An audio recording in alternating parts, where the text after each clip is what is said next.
Es correcto y natural suponer que Dios tiene un propósito en cualquier cosa que hace. Puede que en ocasiones Él decida no explicar sus propósitos a su creación, pero a veces lo hace, como en el caso del período de la tribulación.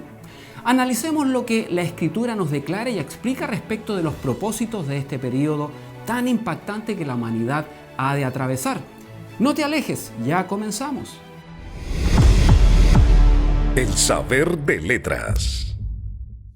El primer propósito, y probablemente el propósito principal de la tribulación, es preparar a la nación de Israel para el Mesías y el reinado mesiánico milenario. El segundo propósito importante es ejecutar juicio sobre los malvados y en el proceso recuperar la tierra de manos de Satanás y de aquellos que hacen su voluntad. Debería notarse que Dios no necesita 7 años ni siquiera 7 segundos para ejecutar juicio sobre los malvados. Por lo tanto, el juicio probablemente no sea la razón principal del periodo de la tribulación. Sin embargo, se requiere tiempo para llevar una gran cantidad de personas a la fe en Jesús, y ello sugeriría la primacía del primer propósito. La primacía del propósito de preparar a Israel para el Mesías y su reino se evidencia en varios pasajes. Por ejemplo, este periodo es considerado como el tiempo de angustia para Jacob. Aunque esto no significa que otras naciones no participarán, sugiere que Israel es el centro de este periodo de tribulación. Otros pasajes muestran que la tribulación tiene un definitivo carácter judío.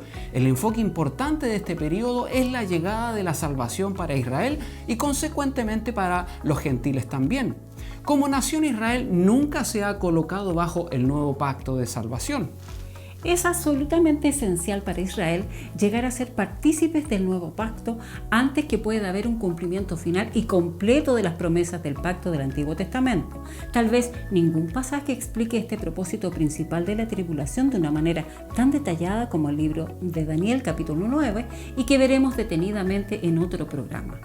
Este pasaje clave clarifica nuestra comprensión de los propósitos del periodo de la tribulación. El propósito principal de la tribulación simplemente no implica a la iglesia, pero de seguro implica a Israel.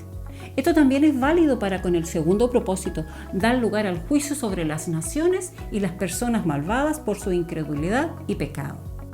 La iglesia está compuesta de creyentes y de los pecados de la iglesia ya se ha encargado el Señor Jesús.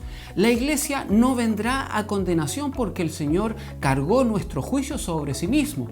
La iglesia no necesita ser castigada o purificada, pues ya ha entrado en la maravillosa obra de propiciación llevada a cabo por el Señor Jesús. Aquí nos encontramos con uno de los principales argumentos de la perspectiva del arrebatamiento pretribulacionista.